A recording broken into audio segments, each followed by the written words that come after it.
por estar con nosotros en esta transmisión. En nombre de la Universidad Nacional Autónoma de México, del Centro de Investigaciones sobre América del Norte y del Programa Universitario de Estudios sobre Asia y África, pues me es grato dar la bienvenida a esta mesa redonda titulada El papel de Estados Unidos en la reconfiguración geopolítica de Medio Oriente.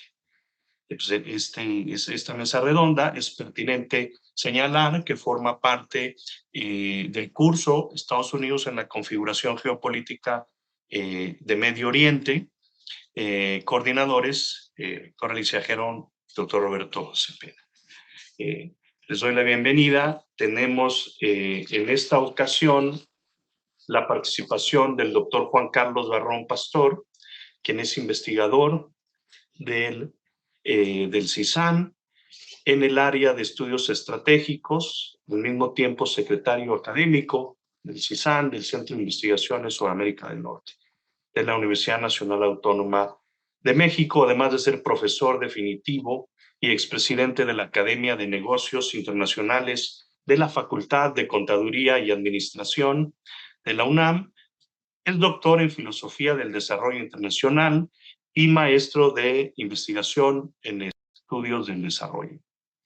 Una línea de investigación sobre educación por la Universidad de East Anglia en Reino Unido. Pertenece además al Sistema Nacional de Investigadores. También nos acompaña en esta mesa redonda la doctora María Cristina Rosas. Ella estudió su licenciatura, maestría y doctorado en Relaciones Internacionales por la Facultad de Ciencias Políticas y Sociales de la Universidad Nacional Autónoma de México.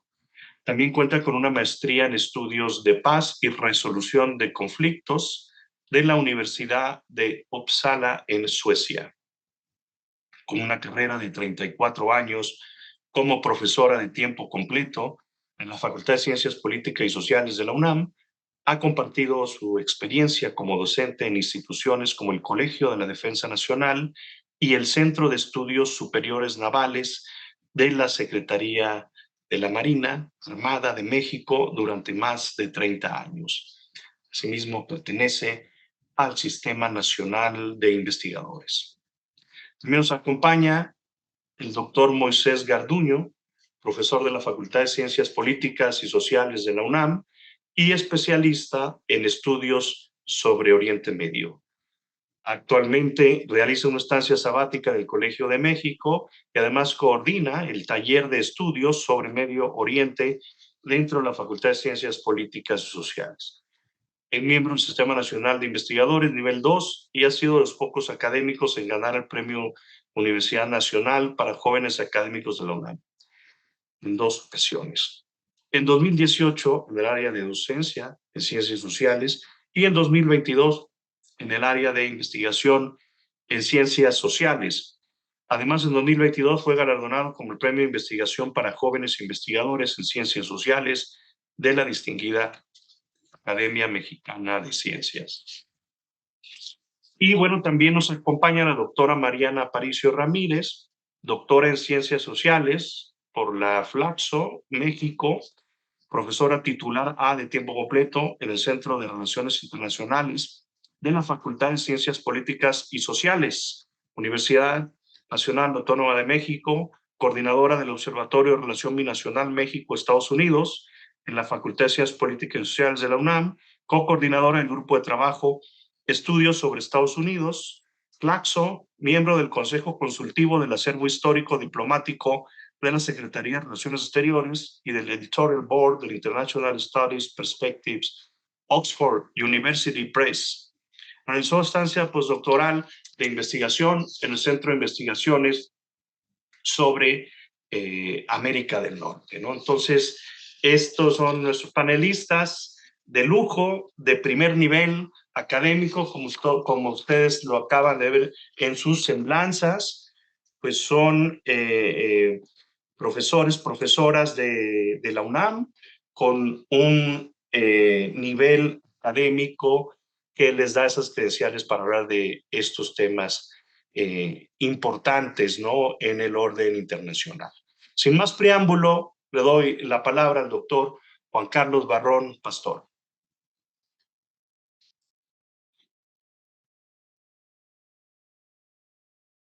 Muchas gracias, doctor Roberto Cepeda, por tus amables palabras y tu presentación. Un gusto compartir con tus distinguidas colegas y amigos en eh, esta sesión que ha sido para nosotros mantener pues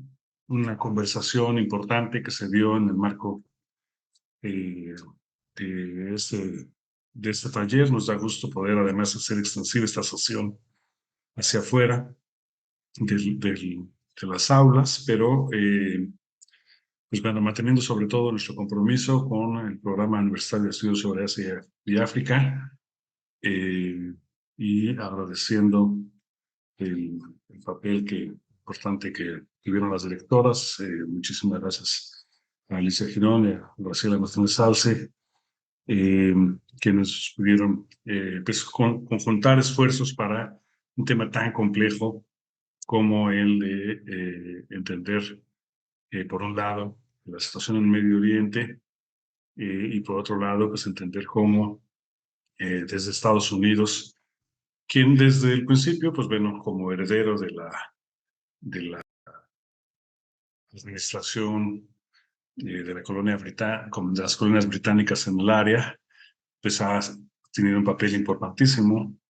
Sin embargo, pues bueno, vemos cómo este papel está cambiando o se está reforzando, de tal manera que, desde mi punto de vista, lo que está ocurriendo es que Estados Unidos, al tan claramente estar en un bando y apoyando a un grupo en específico, a un grupo político al interior eh, del Estado de Israel, y también adoptando una posición internacional claramente parcial, pues está dejando de lado su tradicional rol, siempre cuestionado, pero que le gustaba mantener como eh, el administrador o el gran eh,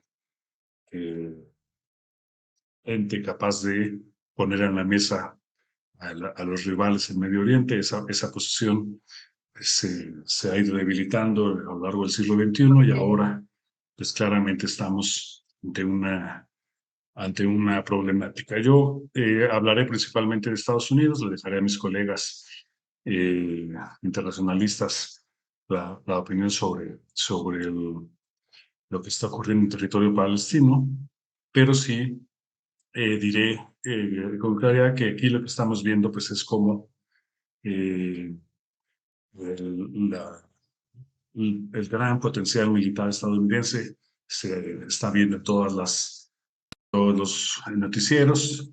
También el gran potencial que pretende mostrar el grupo del poder de Israel, que estaba enfrentando una grave crisis política, pero pues bueno, también precisamente la cuestión mediática, en donde también Estados Unidos es un actor preponderante, pues es el que nos interesará abordar aquí.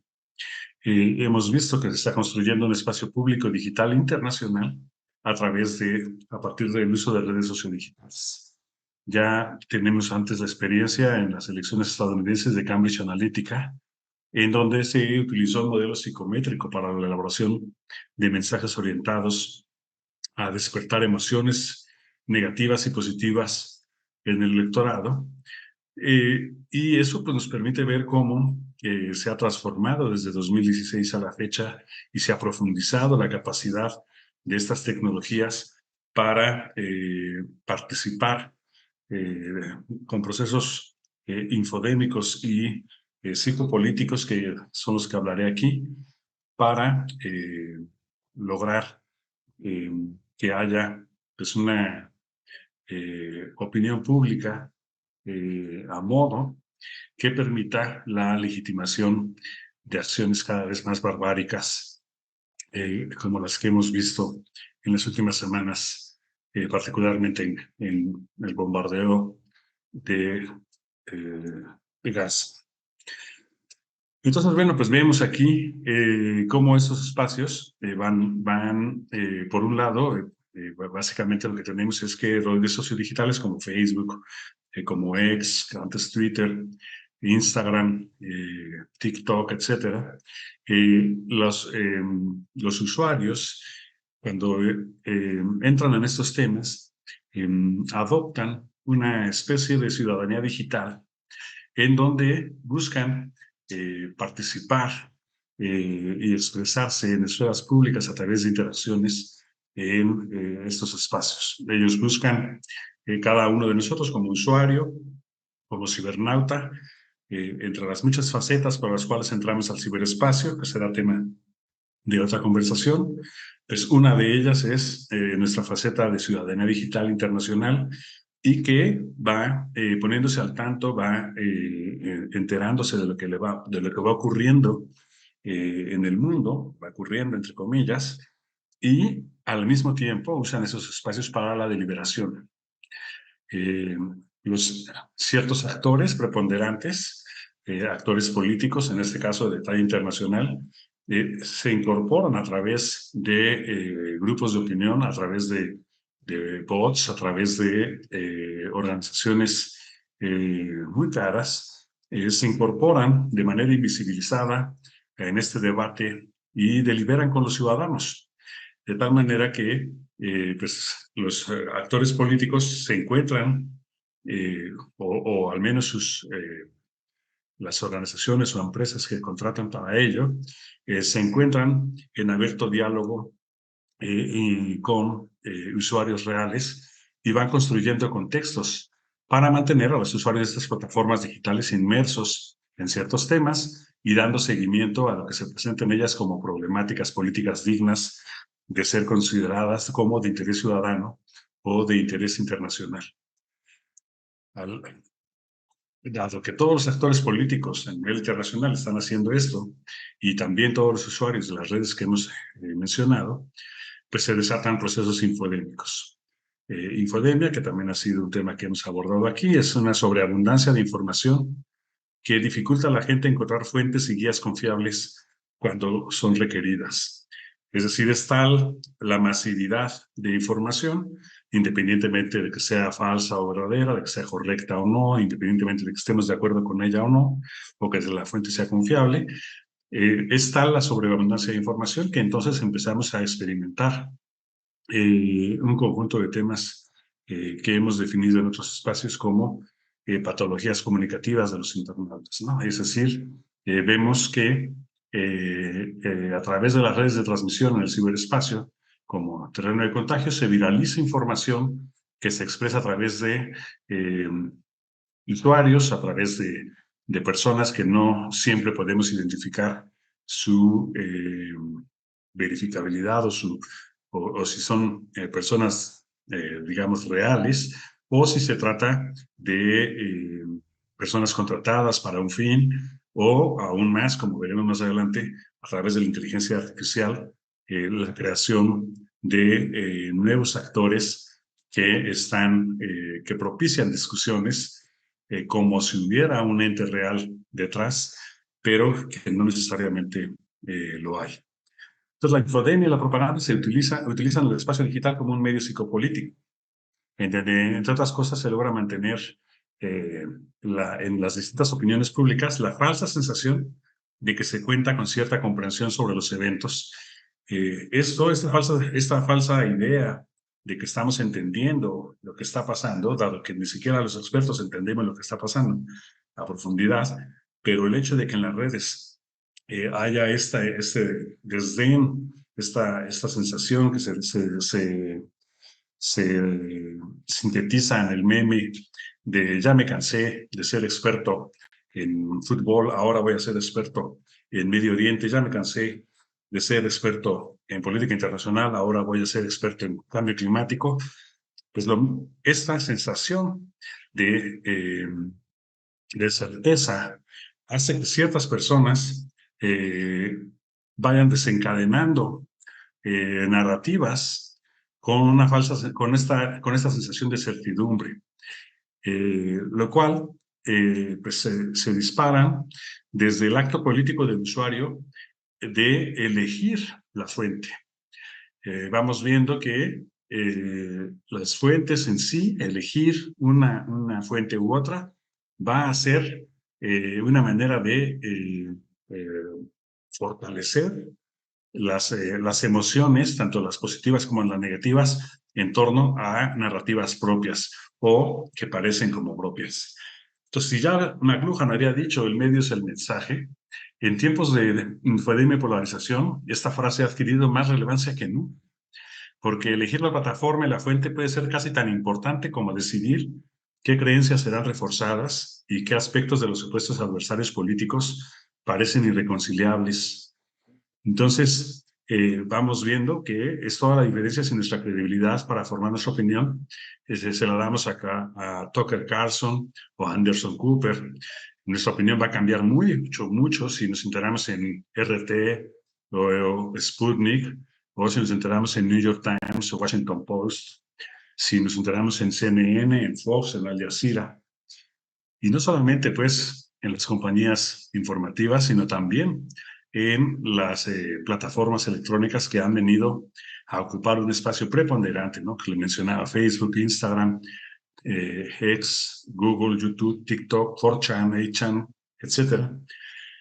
Si nosotros, desde el momento que estamos eligiendo una plataforma, no solamente pues a quien está emitiendo la información que estamos buscando, sino la plataforma en sí, ya va a alimentar de alguna manera nuestra posición política, va a crear emociones superlativas de simpatía y de antipatía, lo cual abona de lo que hemos hablado en otras ponencias sobre la polarización. Cuando vemos nosotros llegar esas informaciones desde Medio Oriente, entonces empezamos a preguntarnos, y bueno, ¿quiénes son los mediadores? ¿Cuáles son las corporaciones? ¿Cómo es que llega toda la información tan sistemáticamente coherente y logran esta polarización en la opinión pública tan marcada en un tema como el que nos atañe? Entonces, el hecho de que Estados Unidos esté adoptando una posición abiertamente con un bando y por lo tanto ya va debilitándose a sí mismo en la posibilidad de ser el ente mediador en un momento posterior de paz.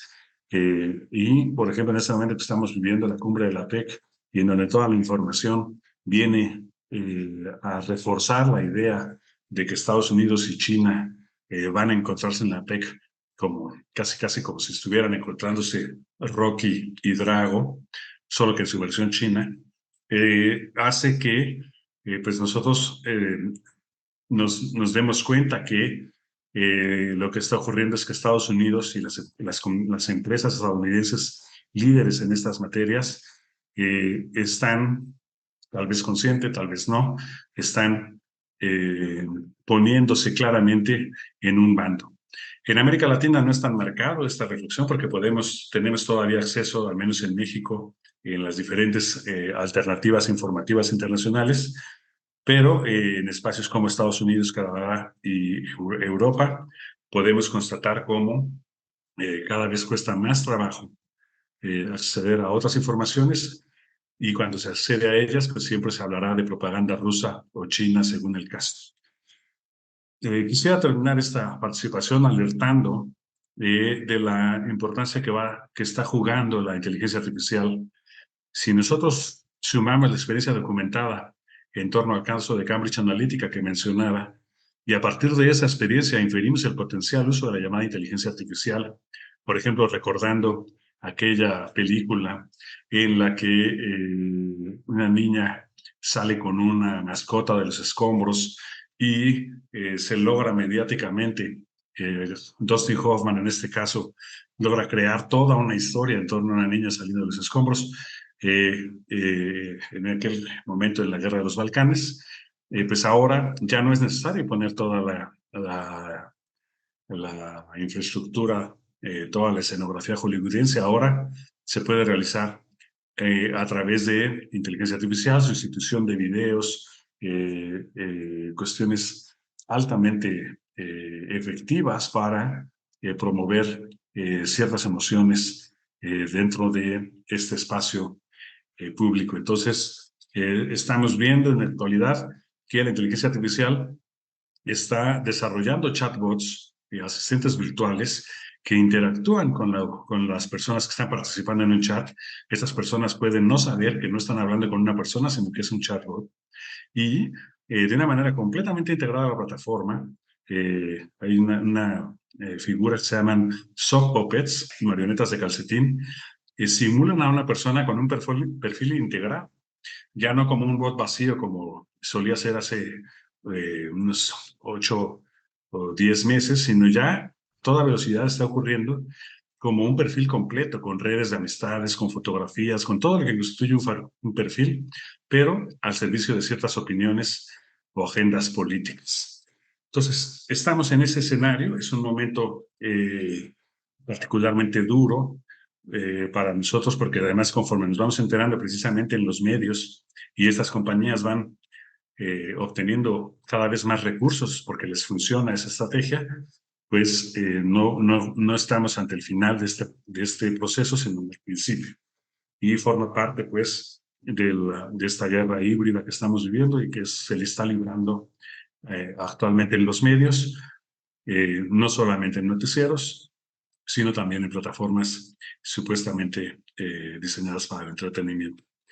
Entonces, bueno, esta es la alerta, es la preocupación para tratar de mantener un espíritu frente a estas maneras en las que estas compañías eh, tan fácilmente nos hacen pensar en una dirección o en otra y exacerbar nuestras emociones en una dirección o en otra. Entonces, la invitación es a mantenernos alertas, identificar bien eh, nuestras, nuestras fuentes, nuestras emociones. Si algo nos hace clic demasiado rápido, tomar un respiro antes de compartir y tratar de identificar cómo estamos siendo nosotros parte de, de este inmenso debate político internacional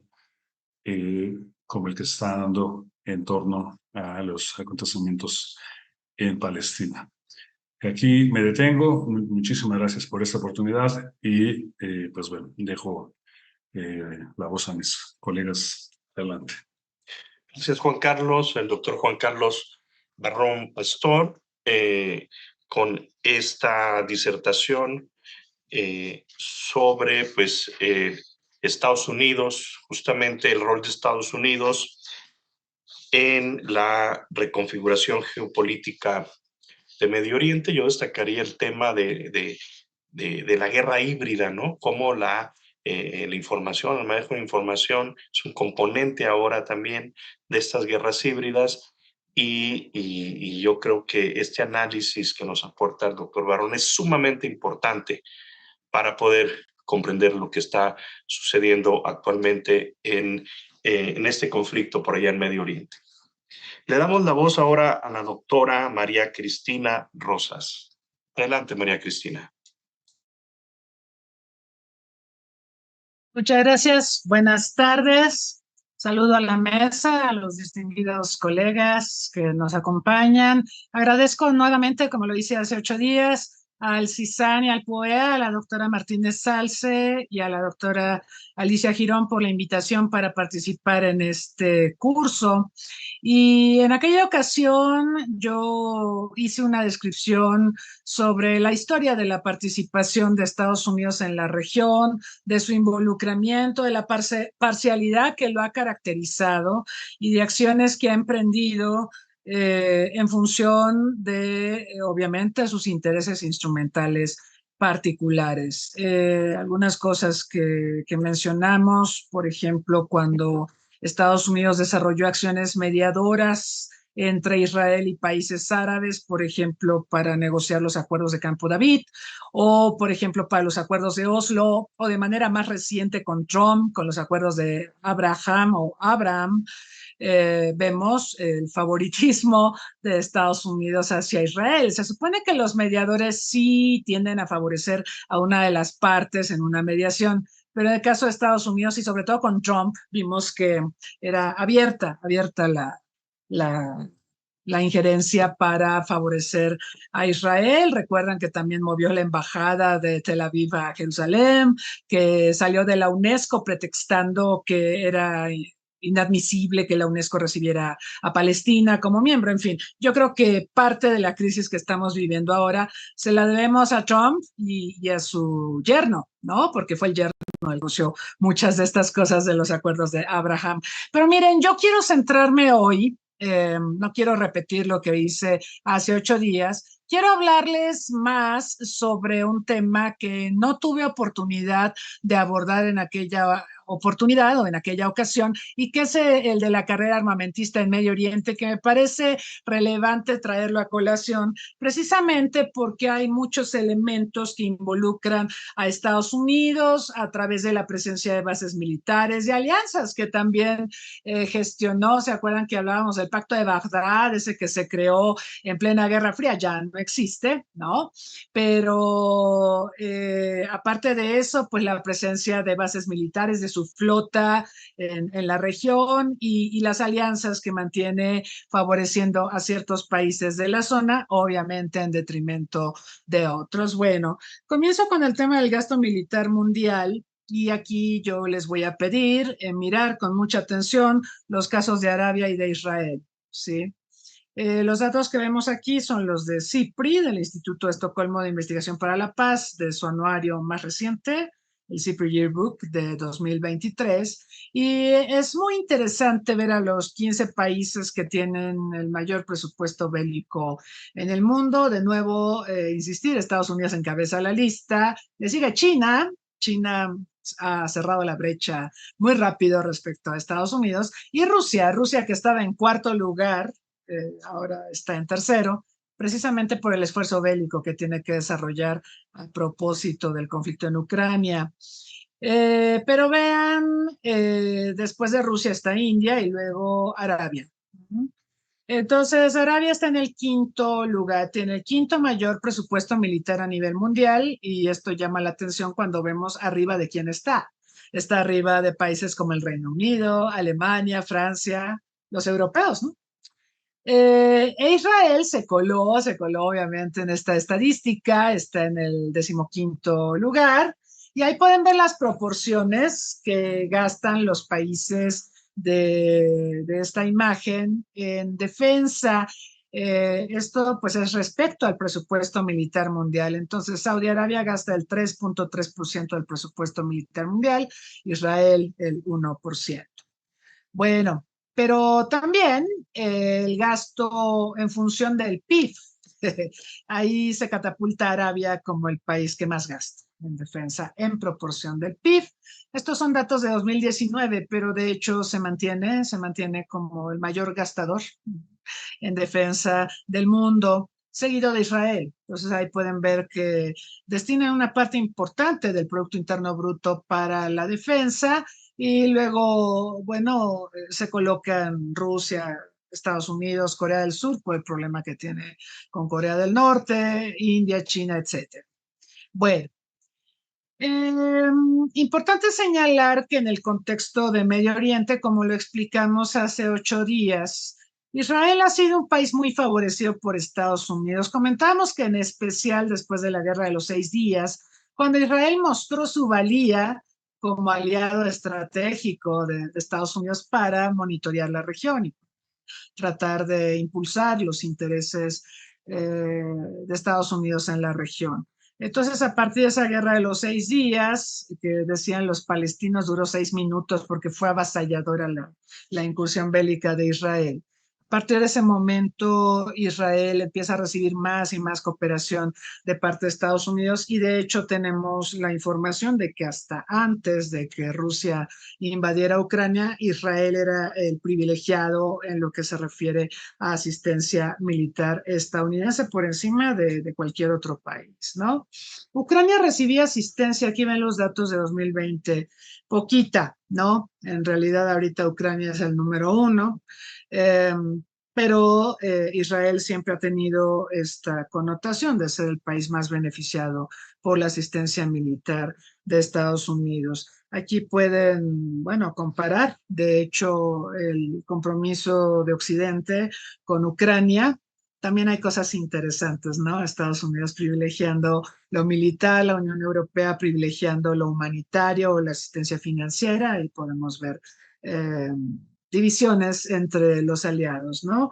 En la izquierda y a la derecha, y pueden ver a Ucrania superando a todos los demás receptores de asistencia en materia de seguridad por parte de Estados Unidos. Entonces, por supuesto, ahora analizamos si este apoyo a Ucrania se va a mantener, considerando la emergencia que existe actualmente en la Franja de Gaza y respecto al apoyo que esperamos Occidente y Estados Unidos le den a Israel. Si bien es cierto, hay fuertes críticas a lo que hace Israel en la Franja de Gaza y bueno, vamos a ver cómo evoluciona ese debate y si realmente va a incidir en el apoyo que Estados Unidos le brinda a los israelíes. En cualquier caso, puede haber sin duda repercusiones hacia Ucrania en términos de que Ucrania ha perdido centralidad en la esfera internacional a la luz del conflicto entre Israel y Hamas y esto pues puede sin duda afectar las expectativas de Ucrania de más asistencia. No sé si tuvieron oportunidad la semana pasada más bien, de escuchar el diálogo que tuvo Zelensky con estudiantes mexicanos del TEC de Monterrey, de la Ibero. Fue muy interesante porque salió la pregunta de si él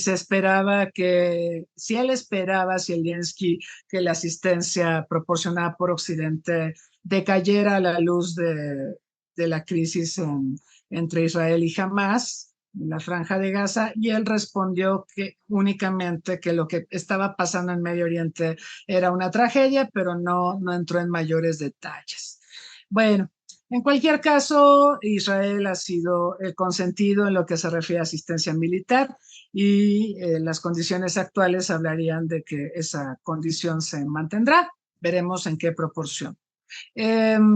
Arabia, de todas maneras, nosotros sabemos, ha buscado fortalecer sus capacidades. Aquí hay un hecho importante que también mencionamos en la semana pasada, el hecho de que los errores de política exterior de Estados Unidos han generado vacíos de poder. Y comentábamos la incursión de Estados Unidos en Irak, como el destruir a Irak, el deponer a Saddam Hussein, generó un tremendo vacío de poder en la región que no se puede quedar vacío, no funciona así. Otros actores como Arabia, como el propio Irán, han buscado posicionarse a la luz del declive iraquí. Y entonces, en esta búsqueda por posicionamientos, Arabia es el mayor comprador de armas del mundo, es el mayor importador. Ahí pueden ver, es interesante este gráfico, quiénes son los abastecedores principales de algunos de los países de la zona. Por ejemplo, llama la atención, en el caso de Arabia es Estados Unidos, evidentemente. De hecho, Estados Unidos, de todas las transferencias de armas que hace al mundo, la mitad se dirigen a Medio Oriente, y en Medio Oriente es Arabia, uno de los más privilegiados. Ahí pueden ver que Estados Unidos le entrega a Arabia el 79% de las importaciones, de todas las importaciones que hace de armas. O sea, casi 8 de cada 10 son procedentes de Estados Unidos para el caso de Arabia, pero pueden ver el caso de Egipto, ¿no? Su principal proveedor es Rusia, Francia, y Estados Unidos está hasta el tercer lugar. Y luego, bueno, si quieren colocar Argelia, en este análisis. Ahí pueden ver a Rusia otra vez como un abastecedor mayoritario, seguido de Alemania, y ojo, aquí se inserta China. En un momento más vamos a ver lo que hace China. China, lo comentábamos, mayormente busca hacer negocios en la región. Frente a Estados Unidos y Rusia, no es el gran vendedor o abastecedor de sistemas de armamento, lo está haciendo poco a poco va creciendo el abastecimiento de armas chinas a la zona, pero hoy por hoy lo podemos observar en algunos países. Argelia es uno de esos países. China le abastece el 10% de sus importaciones de armas. Y luego tenemos a los Emiratos y a Qatar. En ambos casos, Estados Unidos es el principal abastecedor, pero en el caso de los Emiratos, ahí pueden ver que aparece Rusia. Entonces, esto para decirles, es muy interesante ver quién abastece a quién o quién es quién en el comercio de armas de la región. Por ejemplo, Egipto ya lo vimos, Argelia, Irak, Irán, Siria, Emiratos, Jordania, Qatar son clientes de Rusia. Esto con la salvedad de que los socios comerciales para armas mayoritarios de Rusia ya sabemos que son India y China. De hecho, en estos momentos, India se lleva casi la cuarta parte de todas las ventas de armas que hace Rusia al mundo, y China, antes estaba en primer lugar China, pero ahora es productor y poco a poco ha buscado reducir la dependencia que tenía respecto al abastecimiento ruso, ¿ok?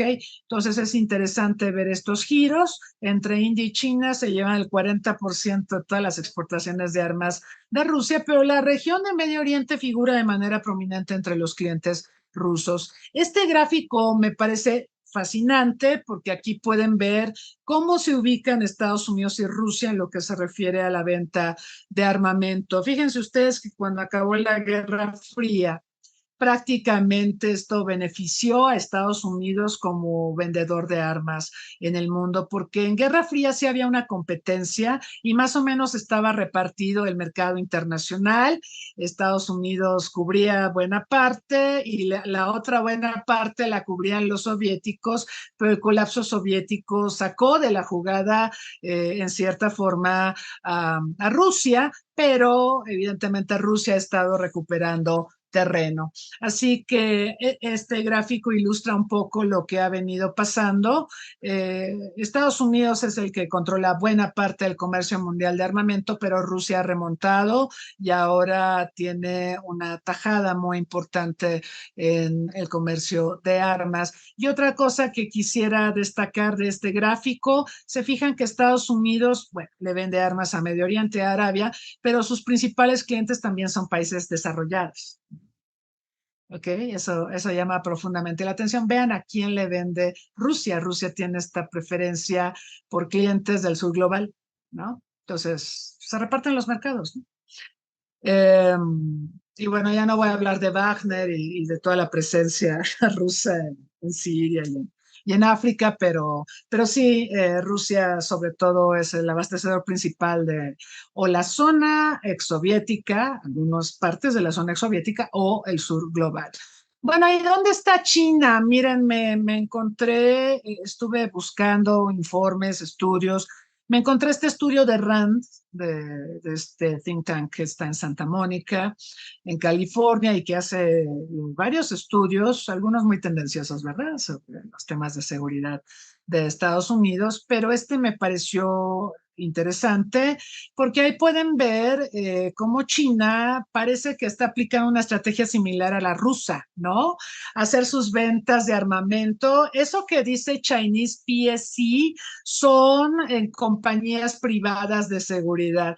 Fíjense que China tiene muchas empresas privadas que ofertan seguridad y ahí lo pueden ver como en rosita claro, ¿no? Tiene presencia en Medio Oriente. Luego ven en un color más intenso lo que son las exportaciones de armas. Sí, está exportando armas, aunque insisto, a comparación de Estados Unidos y Rusia está alejado como vendedor de armas de ellos, pero está creciendo en importancia. Y también lo que ven más oscuro, así como color vino, es donde tiene presencia tanto con compañías de seguridad privada como también por la exportación de armas. Acá interesante, ya vieron América Latina, bueno, ahí están Venezuela y Bolivia, que reciben armas chinas, y Argentina, donde operan empresas de seguridad privada de China. Entonces, China, digamos, está ascendiendo en lo militar, ¿sí? A nivel global. China se guarda mucho, déjenme comentarles, se guarda mucho de tener una abierta venta o de cacarear demasiado sus ventas de armas, porque esto, como sabemos, puede darle argumentos a los que hablan de la amenaza china. China ha insistido mucho en que su desarrollo es bueno para el mundo, de que quiere la paz, de que por eso sus fuerzas armadas trabajan como cascos azules al servicio de la ONU. Y cuando vemos este mapa, pues pensamos que China miente un poco, ¿no? Porque está haciendo negocios en el sur global, sobre todo en el sur global. Así que va en ascenso en este tema, pero tiene que ser muy cauta precisamente para no proyectarse como imperialista y diferenciarse a Estados Unidos, con el que, como decía muy bien hace un momento Juan Carlos Barrón, hay un tete-a-tete, ¿no? Hay una confrontación, una guerra comercial, pero también política, y también cuando revisamos los informes de seguridad de Estados Unidos de la administración Biden, clarito dicen que la mayor amenaza de Estados Unidos es China. Entonces China se tiene que guardar mucho, tiene que ser muy precavida, ¿no? Bueno, y les comentaba que Estados Unidos enfrenta sus propios errores, ¿no? Por ejemplo, esto de que apoyó a yihadistas contra la Unión Soviética en Afganistán, y luego, pues de ahí surgió Al Qaeda y Osama Bin Laden y todo lo que explicamos. Y en el caso de Irak y del régimen de Saddam Hussein, decíamos que la caída de Hussein, el debilitamiento de Irak y todo lo que sigue sucediendo en este país potencia una disputa creciente entre Irak y Arabia, y hay muchas zonas donde podemos observar conflictos de proximidad. Quizá uno de los conflictos de proximidad más claros sea Yemen, ¿no? Ahí podemos ver claramente la injerencia de Arabia y de Irán, pero también lo que ocurrió con Hamas, ¿sí? Muchos hablan de que todo el apoyo que ha brindado Irán a Hamas también es parte de una estrategia proxy, aunque bueno, se especula que Irán eventualmente podría involucrarse directamente. Esperemos que no sea el caso. Eh, Medio Oriente como región no es donde más ha aumentado el presupuesto militar a nivel global, sin embargo, sí ha tenido incrementos, 3.2% más en 2022 respecto a lo que gastó en 2021. Y bueno, quiero ir acercándome al final de estos datos, refiriéndome al problema, al tema de las armas de destrucción en masa en Medio Oriente, que es un tema poco abordado, pero también es una de las causas de las tensiones entre Estados Unidos e Israel. Recuerden que la administración de Obama negoció este pacto de cooperación con Irán, precisamente a propósito del programa nuclear iraní, que no le gustó nada a Israel, y aparte Estados Unidos en alguna de las conferencias revisoras del Tratado de No Proliferación de Armas Nucleares se pronunció a favor de hacer de Medio Oriente una zona libre de armas de destrucción en masa, cosa con la que tampoco simpatiza Israel. ¿Por qué? Bueno, porque Israel, a pesar de que tiene una política de opacidad en materia nuclear, es decir, no nos confirma que es potencia nuclear, pero tampoco lo niega. Sabemos que inició su programa nuclear, bueno, se habla desde los años 50, ¿no? Cuando se creó esta Comisión de Energía Atómica de Israel, pero fue en los 60 que Francia apoyó a Israel para desarrollar capacidades nucleares con fines bélicos. Actualmente se estima que tiene unas 90 ojivas nucleares, tiene una doctrina nuclear en términos operativos, ¿sí? Afortunadamente no ha recurrido al uso de armas nucleares, pero existe una doctrina que habla de que si el Estado israelí estuviera en peligro de desaparecer, de que si alguna amenaza pusiera en entredicho su existencia, emplearía el stock nuclear que posee. Bueno, esto respecto a Israel. Y luego, pues Irán, ¿no? Que desarrolla un programa nuclear que ha sido saboteado en distintos momentos por Israel. Israel quiere ser el único con armas nucleares, no quiere que surja una potencia antagónica en la región que tenga armas nucleares. Irak, ¿se acuerdan? Tenía su programa nuclear y en una de esas Israel, su fuerza aérea destruyó el reactor de Osirak, a pesar de todas las protestas de Saddam Hussein ante Naciones Unidas, ¿no? Importante señalar, Israel no ha firmado el tratado que prohíbe las armas nucleares, este tratado que por fin vio la luz en 2017. Ninguna potencia nuclear ha firmado el tratado que prohíbe las armas nucleares. O sea, en descargo de Israel tengo que decirles que está muy complicado que los países nucleares firmen este tratado. Sin embargo, existe gracias a que fue abierto a firma a todo el mundo y logramos reunir las ratificaciones necesarias para que entrara en vigor, pero bueno, Israel, como tiene esta política de opacidad, para firmar este tratado primero tendría que salir del closet y decir, sí, sí tengo armas nucleares, ¿no? Y enseguida aceptar desmantelarlas, entonces se ve complicado que esto ocurra. Ahora, ¿por qué se habla de una zona libre de armas de destrucción en masa? Bueno, vean esto. Israel, aparte de ser potencia nuclear, no ha firmado la Convención de Armas Biológicas de 1972 y se sabe, se sospecha que tiene un programa de armas biológicas, pero eso no es todo. Egipto y Siria, vecinos, ¿sí? Han firmado, pero no han ratificado la Convención de Armas Biológicas. Ahí tenemos un problema. Y miren, los especialistas consideran que la razón de que Egipto y Siria no hayan firmado la convención, o sea, la firmaron pero no la ratificaron, es por mantener... Un minuto para concluir, por favor. Un minuto, correcto. La razón por la que no han firmado es para mantener un cierto leverage respecto a Israel, porque si Israel tiene armas nucleares y nadie más puede tener armas nucleares en la región, ¿qué les queda a estos países? Pues entonces tener otro tipo de armas de destrucción en masa. Entonces así funciona el equilibrio del terror. Y en lo que concierne a la Convención de Armas Químicas del 93, Israel la firmó, pero no la ratificó. Y Egipto, su vecino, ni la ha firmado ni la ha ratificado. Entonces, sí tenemos un problema con armas de destrucción en masa en Medio Oriente. Les comentaba que Barack Obama, durante su gestión y en el marco de las conferencias revisoras, que son cada 5 años del TNP, apoyó el gobierno de Estados Unidos la creación de una zona libre de armas de destrucción en masa. A Israel no le gustó y tampoco le gustó los acercamientos de Estados Unidos con Irán a propósito del programa nuclear.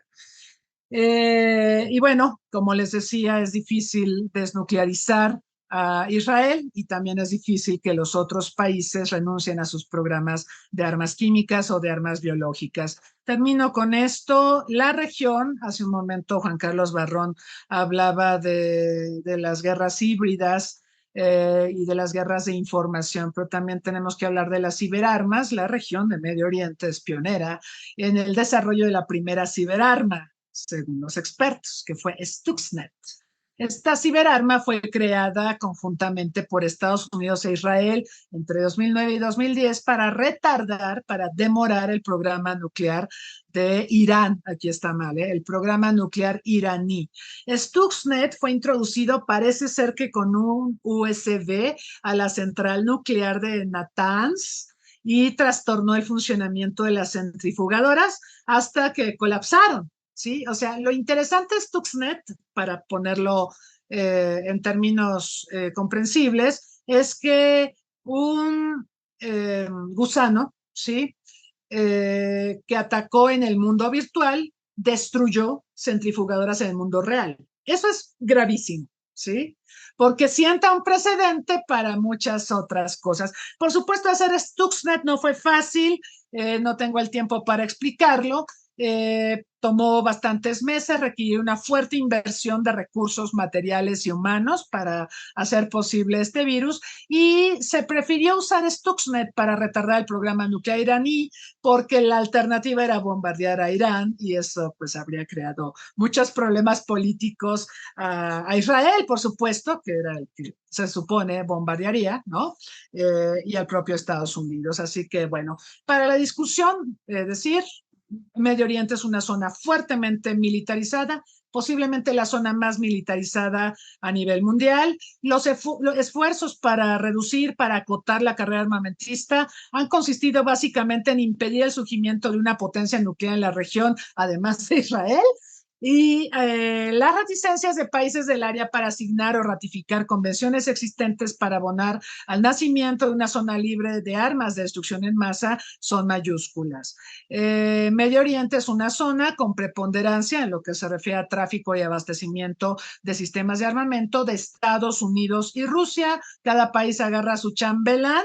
Ya dijimos que, por ejemplo, el caso de Arabia es Estados Unidos, ¿no? El caso de China, su presencia en el comercio de armamento es menor, pero se observa que se va posicionando. Y como ya lo dije, el conflicto entre Hamas e Israel abonará un aumento del flujo de armas a la región y de asistencia militar, y ello podría, como es previsible, y por eso está tan preocupado Zelensky, que se reduzca la asistencia militar a Ucrania. Veremos cómo se resuelve esta doble crisis provocada por dos grandes conflictos armados simultáneamente. Muchas gracias. Muchas gracias, doctora María Cristina Rosas. Como siempre, pues un gusto pues, poder escuchar sus conferencias, todo un referente en el ámbito de seguridad nacional, seguridad internacional, la doctora Cristina Rosas. Pues vamos entonces ahora a continuar con esta mesa redonda, el papel de Estados Unidos en la reconfiguración geopolítica de Medio Oriente, y le damos la voz al siguiente panelista, doctor Moisés Garduño. Adelante. Gracias, doctor. Buenas tardes, colegas. Es un honor compartir este espacio con todos ustedes. También le doy la más cordial bienvenida y mis saludos a la audiencia, nuestros estudiantes, los del curso y de quienes nos siguen también en redes sociales. Un placer también acudir a la invitación a la convocatoria del CISAN y el POEA, esperando que pues, las reflexiones que vamos aquí a vertir sean de utilidad para analizar la coyuntura que estamos viviendo. Agradezco las ponencias anteriores, brillantes, por parte de mis colegas. Hay muchas resonancias con lo que quiero decir, sobre todo haciendo alusión pues, a una coyuntura que es muy preocupante, ¿no? Sobre cuáles han sido los efectos de este aumento del militarismo en términos humanitarios, específicamente en el conflicto de Palestina e Israel. Es un poco lo que yo voy a abordar. El doctor Barrón abordó el ángulo mediático, el ámbito tecnológico, informativo. La doctora Rosas abordó el ángulo estratégico, militar, con respecto a la parte de las ventas de armamento. Y así hay otros ángulos, ¿no? El ámbito humanitario, el ámbito político, el ámbito diplomático. Hay una serie también de inversión de esfuerzos por tratar de resolver la crisis desde abajo, sobre todo a partir de los intercambios de rehenes que hemos estado viendo en situaciones, espacios de noticias. Y hay una serie también de ángulos, ¿no? que son transversales. Por ejemplo, el de la cuestión propia del Estado palestino, que también resulta ser una de las principales incógnitas sobre esto. Pero estoy de acuerdo en conectar lo que pasa en Ucrania con lo que pasa en Palestina en estos momentos. Para dimensionar un poco lo que estamos viviendo en Gaza particularmente, tenemos que decir que lo que llevamos del conflicto en Ucrania respecto a la agresión rusa, tenemos aproximadamente una cantidad de 9.800 fallecidos por parte de este conflicto. Si consideramos el inicio en febrero del 2022, y nosotros en menos de un mes, acabamos de cumplir un mes del conflicto en Gaza, tenemos 11.500 personas fallecidas, lo cual a todas luces implica una situación humanitaria urgente, sobre todo con las medidas que implementaron las fuerzas de defensa israelíes de evitar la transferencia de agua, comida, electricidad. En Ucrania, por ejemplo, desde que inició el conflicto tenemos aproximadamente unos 15.000 heridos, ¿sí? Unos 15.000 heridos. Ahora en Gaza tenemos cerca de 25.000 heridos. y una cantidad aproximada de 700,000 personas en calidad de desplazados. Es una cuestión importante a dimensionar. ¿Por qué comienzo diciendo esto? Retomo un poco el discurso de Joe Biden al momento de justificar el papel de Estados Unidos, que comentaba muy bien el doctor Juan Carlos Barron, sobre por qué apoyar a Ucrania y por qué apoyar a Israel en estas guerras. Es súper importante que él dio un discurso el 19 de octubre, dio una conferencia en la cual llamó el arsenal de la democracia, ¿no? El compromiso de Estados Unidos de fabricar, junto con las empresas particulares, el arsenal de la democracia.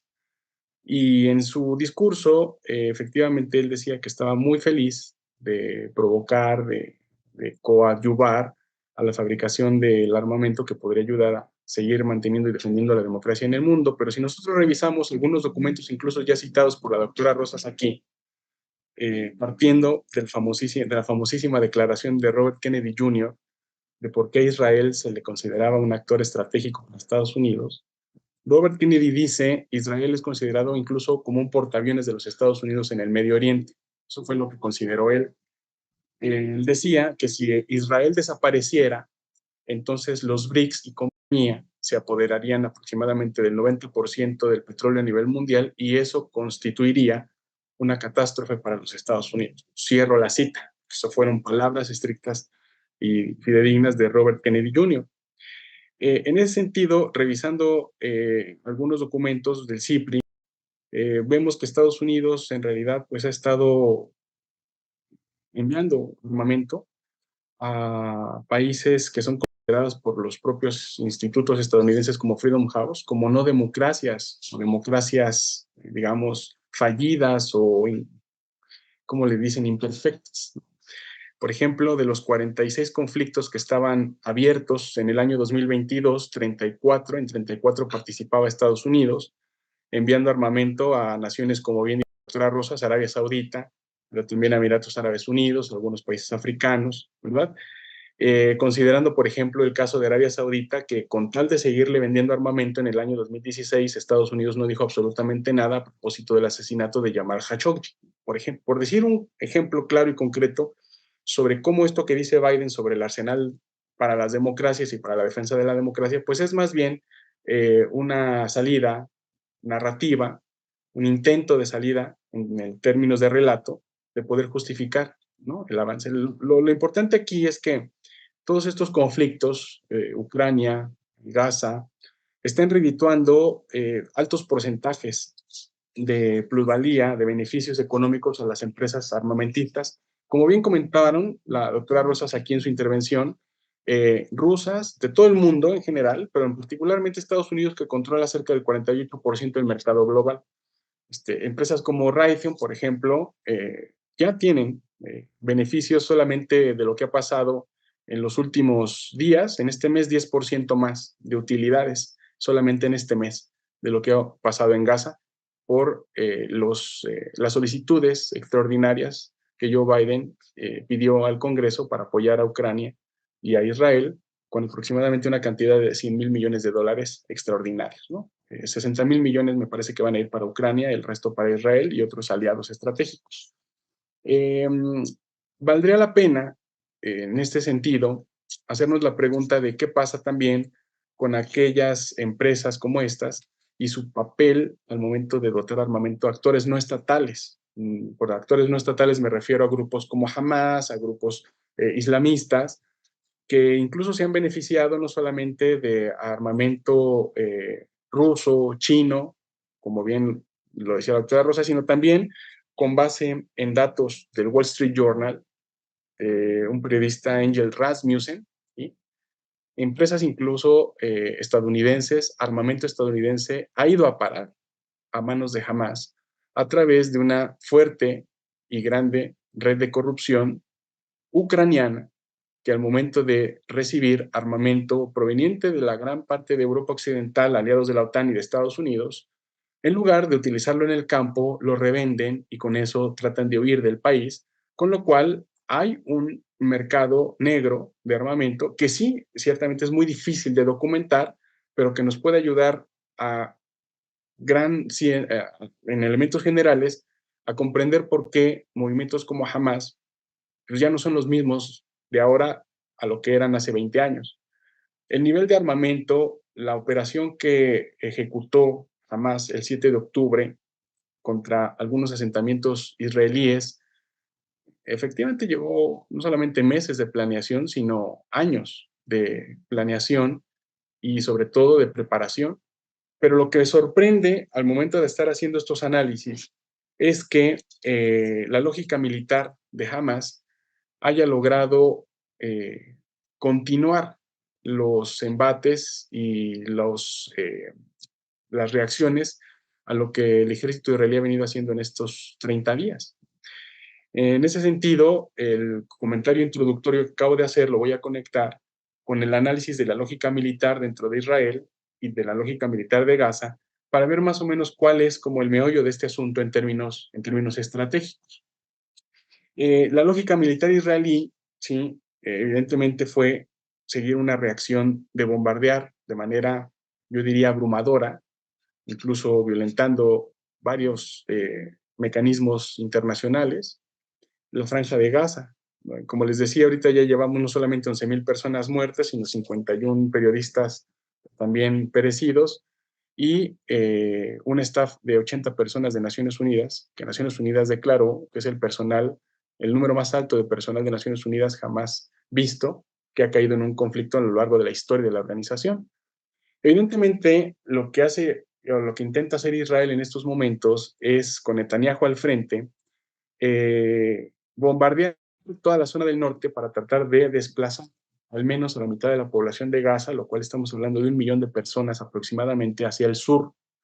Esto lo documenta un texto de inteligencia filtrado por Wikileaks y otras agencias de prensa árabes, en la cual Israel aspira al menos a transferir 1 millón de personas al Sinaí egipcio a cambio de que el presidente Abdel Fattah al-Sisi acepte pues, redimir la deuda que tiene con organismos financieros internacionales, particularmente el Banco Mundial, que es uno de los organismos con los que Egipto tiene una gran deuda, y ocupar indefinidamente ahí cerca de la península del Sinaí, dándole dinero a Egipto para administrar nuevos campos de refugiados, al tiempo que Israel intentaría ocupar el norte de Gaza de manera indefinida para venderle a la sociedad y a la opinión pública israelí un triunfo sobre lo que Netanyahu se ha planteado como lo que él dice, la destrucción de Hamas. ¿No? Es un poco la lógica militar israelí.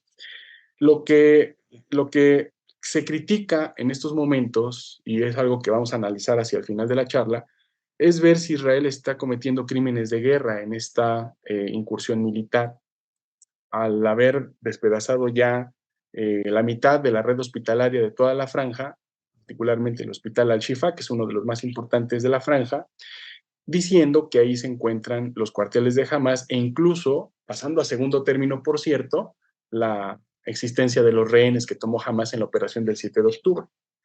Israel ha utilizado de todo este armamento que Estados Unidos le ha brindado, jets F-15, se han visto, por ejemplo, aviones F-35, que son de los más sofisticados actualmente, tanques Merkava, entre un tipo de municiones, a veces algunas de ellas prohibidas por convenciones de armas, particularmente las que utilizan el fósforo blanco, que se han visto por videos de población y del propio Hamas, que se han sido documentadas por Al Jazeera. Digo, cito a la fuente por lo que dijo el doctor Barrón, que es muy importante no caer en ese tipo de fake news, etcétera.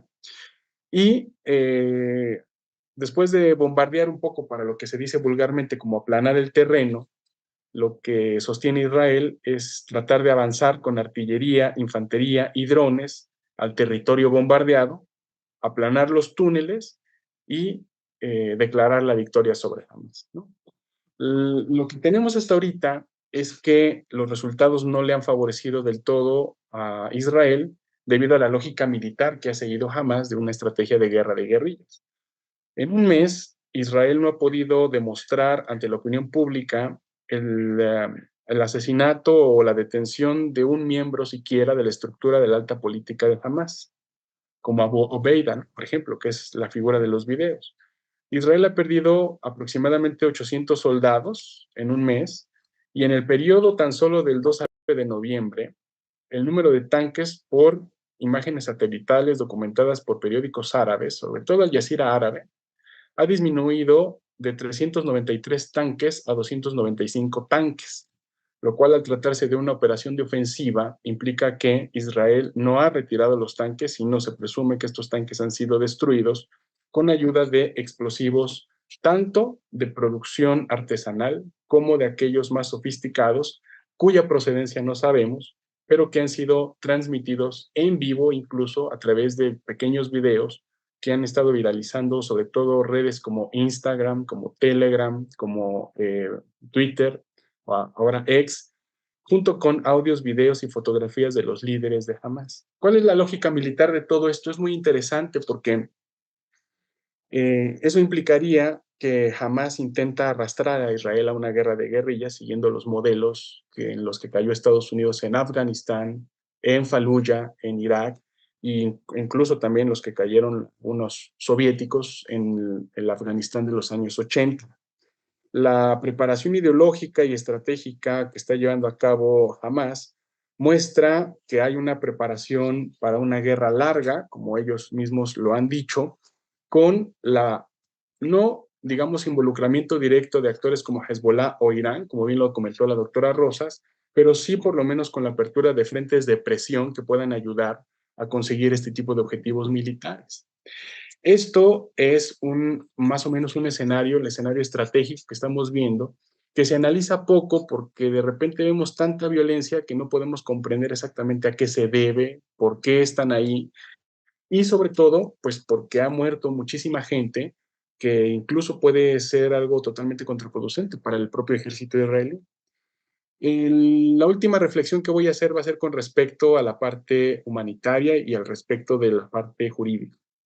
Porque en esta estrategia que está siguiendo Israel de querer demostrar que nadie se mete con Israel, que es una política de revancha liderada por Netanyahu, que ya tiene diferentes divisiones al interior de la sociedad israelí, Israel y algunos miembros de este famoso gabinete de guerra han ya caído en declaraciones que rayan en la transgresión de la Convención para la Prevención y Sanción del delito de genocidio de 1948. Y esto es terrible, y hay que decirlo porque ahorita que la doctora Rosas hablaba de la opacidad de la estrategia de la doctrina nuclear israelí, tenemos que documentar cómo el ministro delegado cultural Amichai Eliyahu declaró públicamente la sugerencia de lanzar una bomba atómica sobre Gaza como opción contemplar para resolver esta crisis.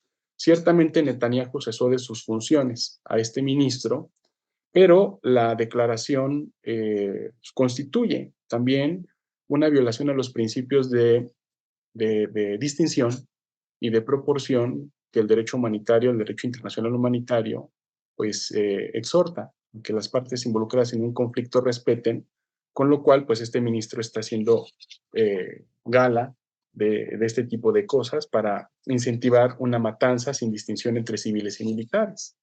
Otra es las declaraciones del presidente Isaac Herzog, en donde en una conferencia de prensa insinuó que los civiles palestinos eran blancos legítimos porque, y cito, toda la nación es la responsable. ¿Sí? Es absolutamente falso porque podrían haber levantado y luchado contra el régimen de Hamas, refiriéndose a la población palestina, mediante un golpe de Estado.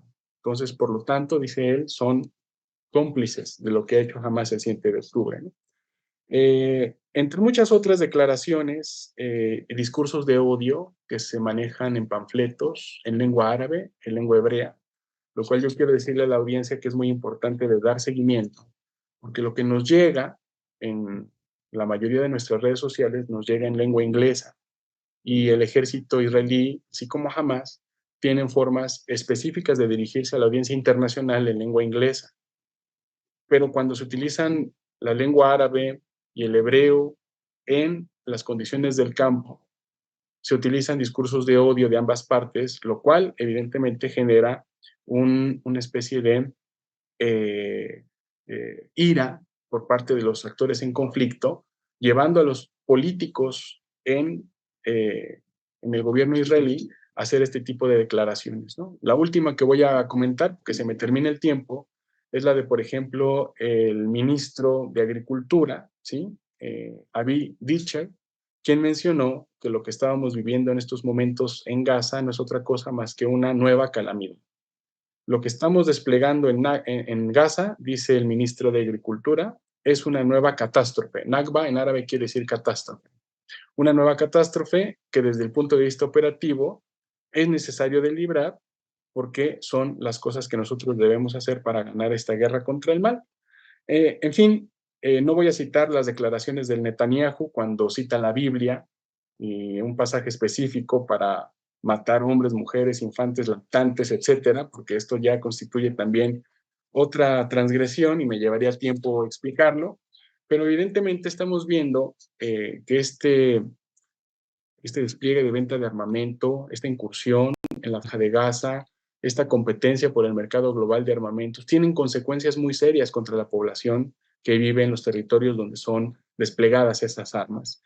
Y hasta cierto punto siento que nuestro papel como académicos también es pues realizar un análisis sobre estas consecuencias, ¿no? Y hacer una especie también de reflexión sobre el papel que nosotros tenemos para criticar, para llamar a un respeto a las convenciones internacionales y evitar que todo esto pues crezca, no solamente por los costos políticos que tiene, sino también por la posibilidad de que se desencadenen nuevos conflictos que lleven a más sufrimiento de la población civil.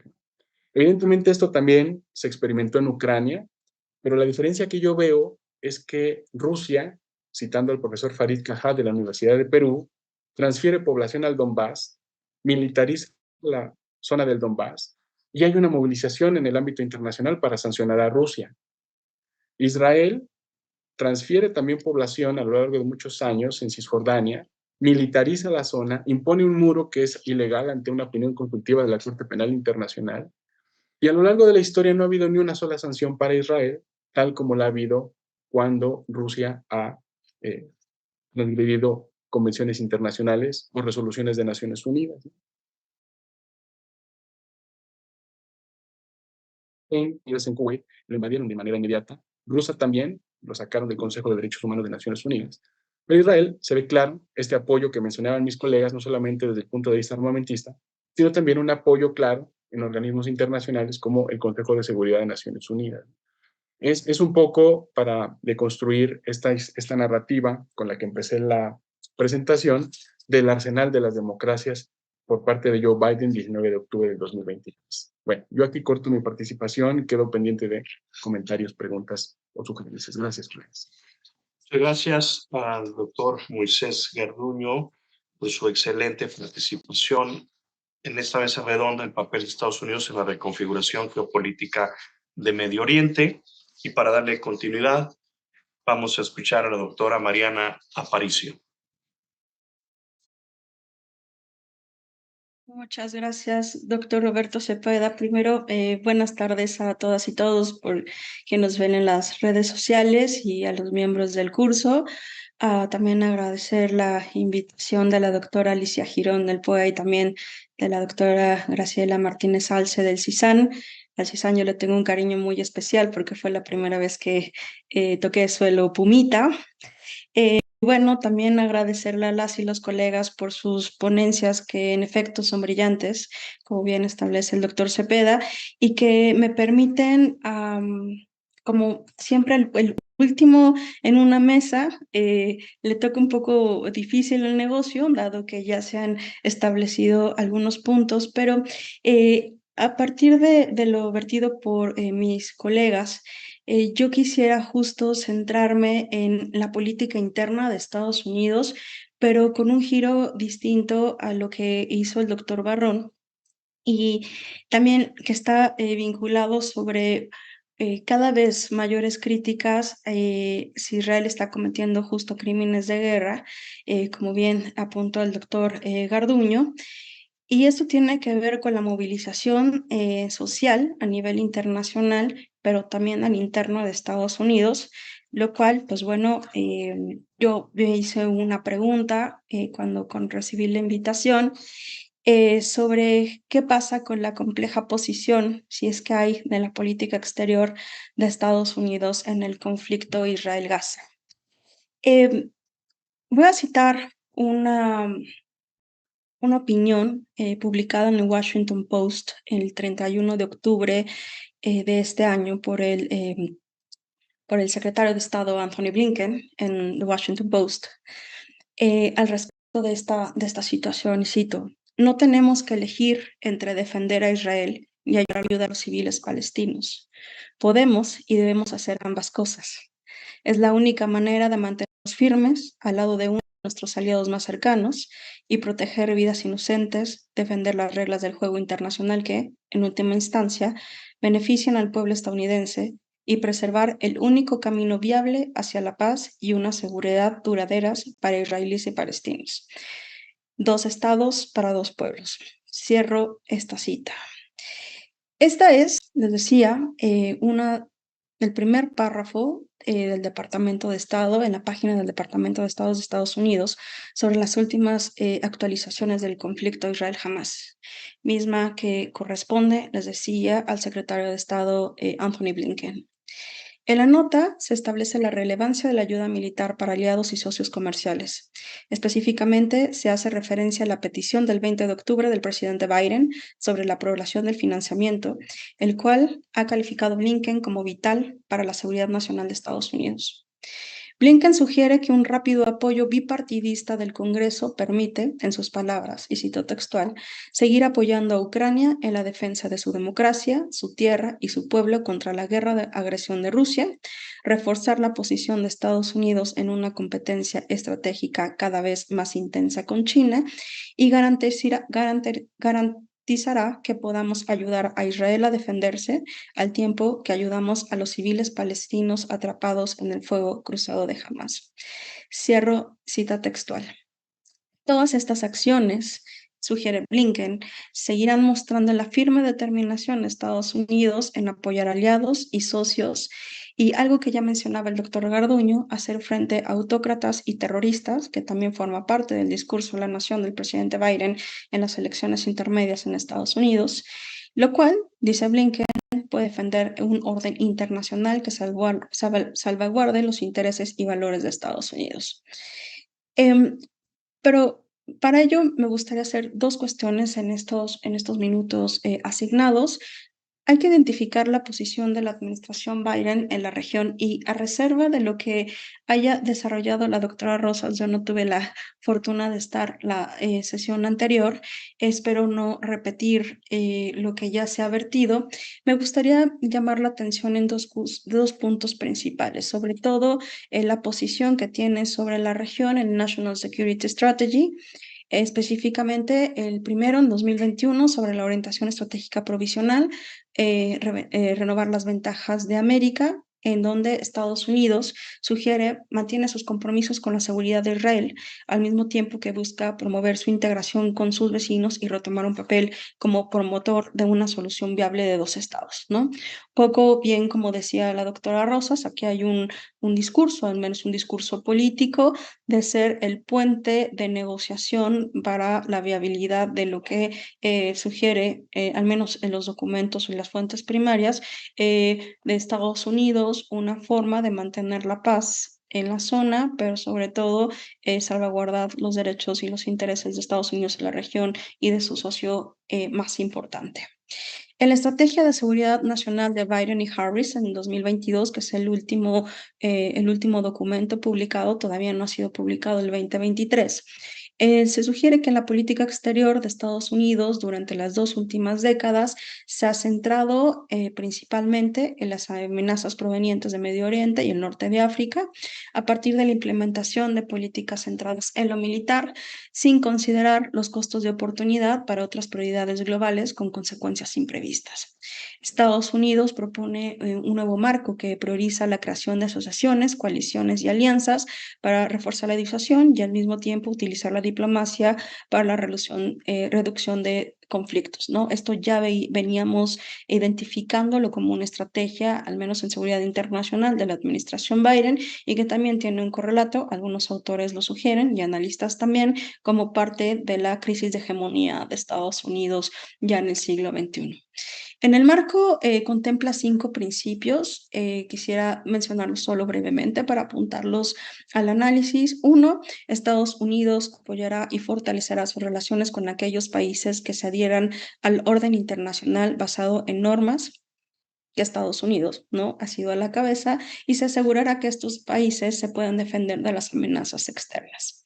Estados Unidos no permitirá, como segundo punto, que potencias extranjeras impidan la libertad de navegación y no tolerará los esfuerzos de ningún país por dominar a otro mediante amenazas o incursiones militares. No, básicamente aquí podemos tener toda una discusión, como ya bien han planteado mis colegas.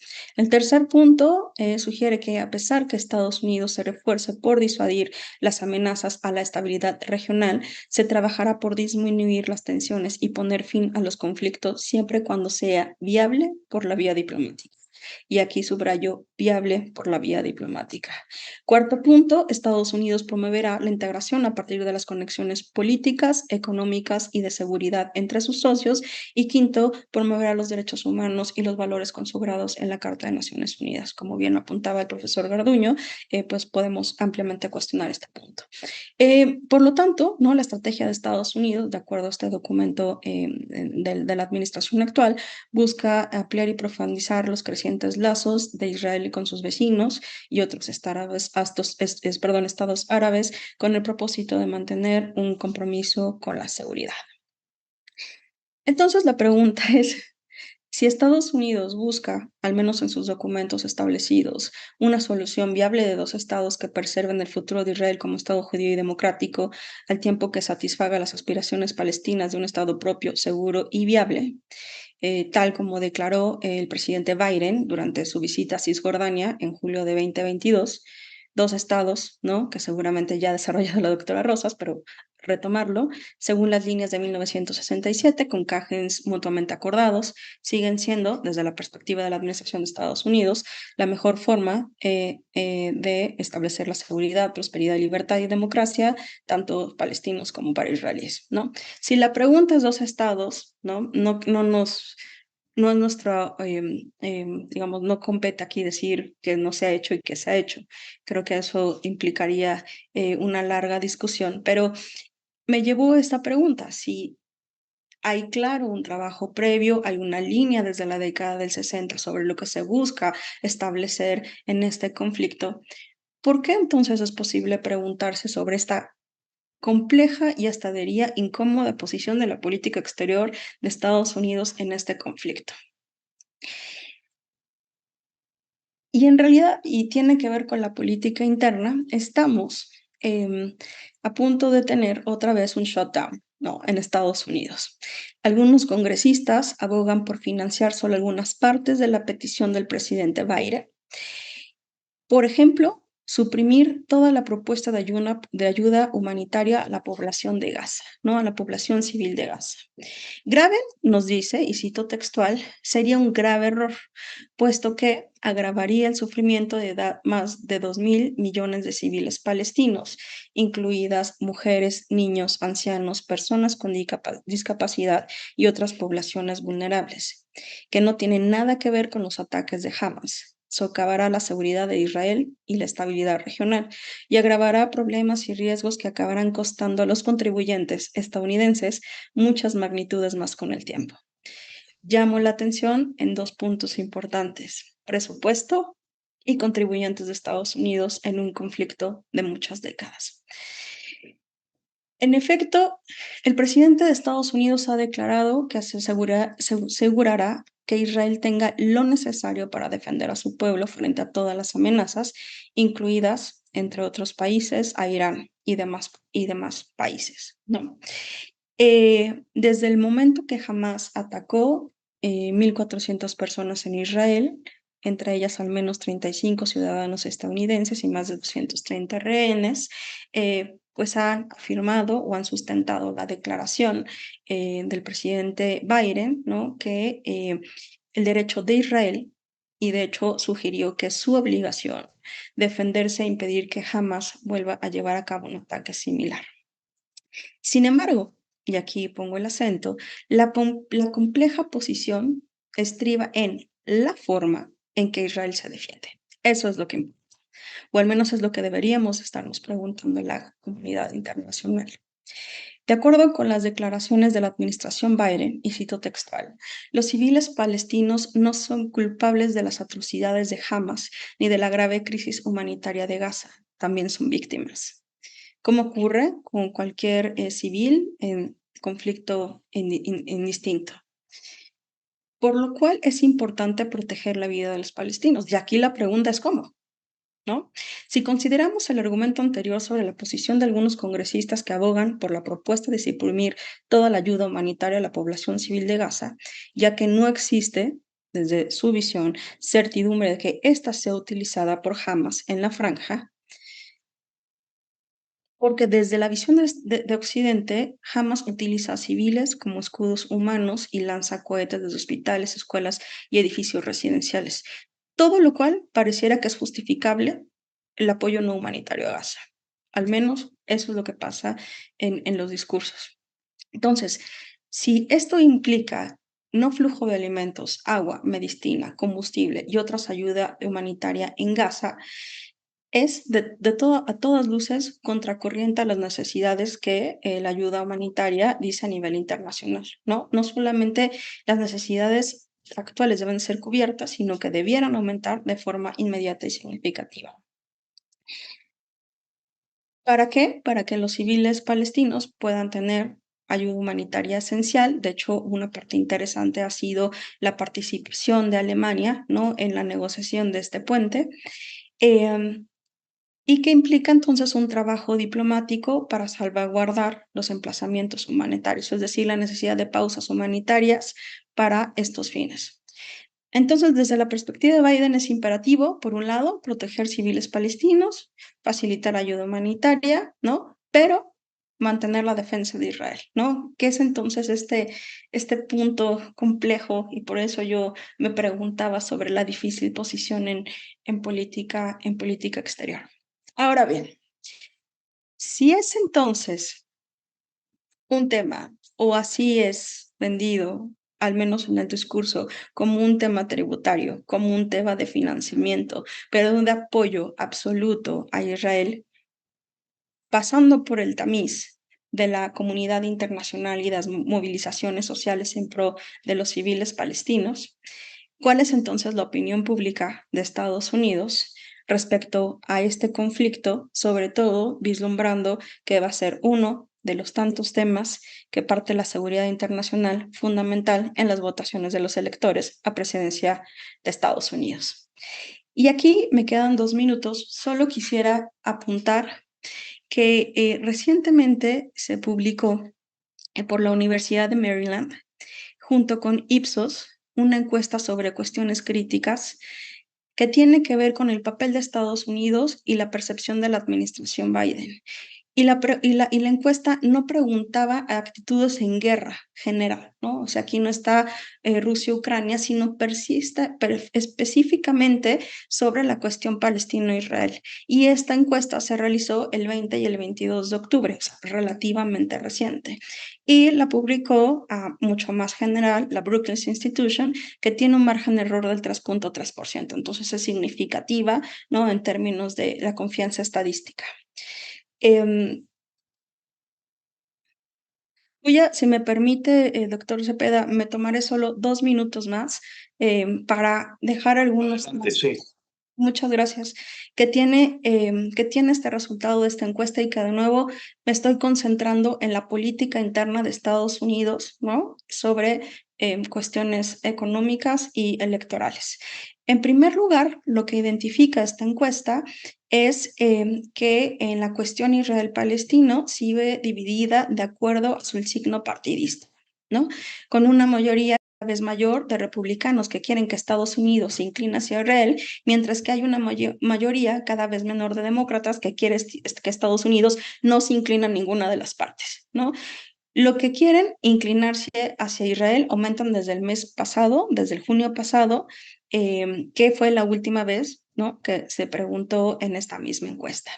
Una mayoría de republicanos, alrededor del, o sea, arriba del 70%, dice que Estados Unidos se inclina hacia Israel, ¿no?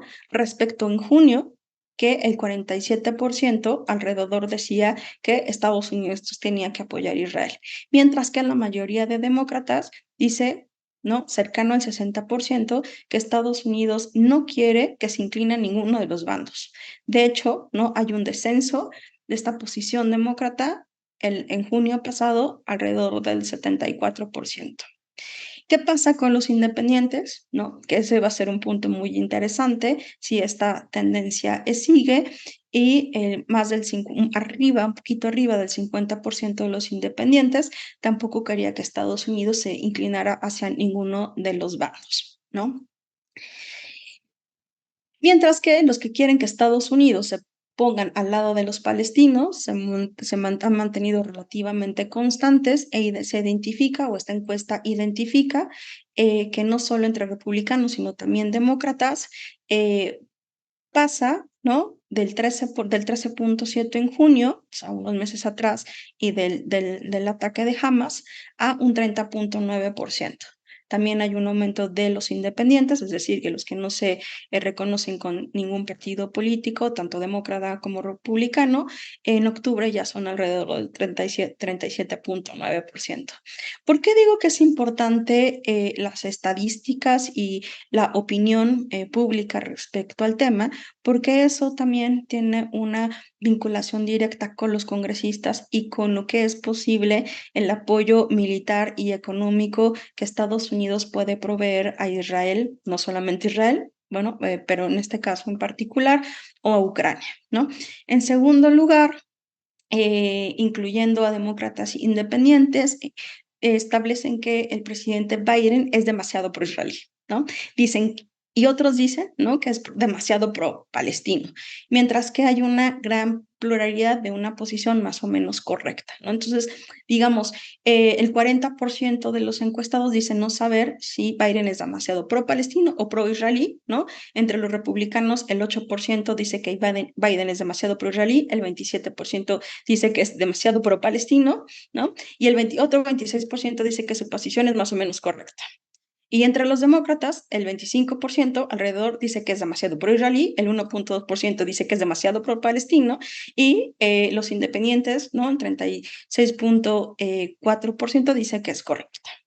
Entonces, si se dan cuenta, también vemos a nivel interno una posición fragmentada también dentro del electorado de Estados Unidos, lo cual también puede acarrear, digamos, problemas para la administración Biden en términos de el discurso, por un lado, pero también la transferencia de recursos económicos y militares en este conflicto. Yo me quedo aquí. Muchísimas gracias. Muchas gracias, la doctora Mariana Aparicio, por esta presentación, por esta interesante disertación sobre el papel, el rol de Estados Unidos en la reconfiguración geopolítica de Medio Oriente, justamente con su brillante participación.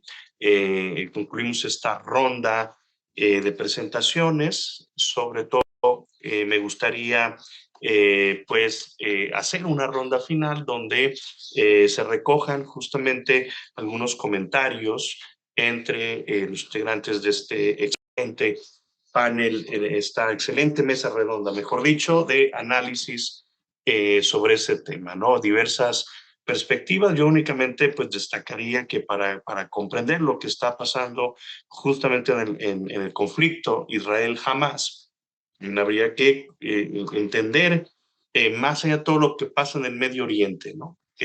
En ese momento, la postura de los países de la región será determinante, ¿no? Y el caso de Estados Unidos, que es también uno de los actores centrales que estamos analizando precisamente en este momento.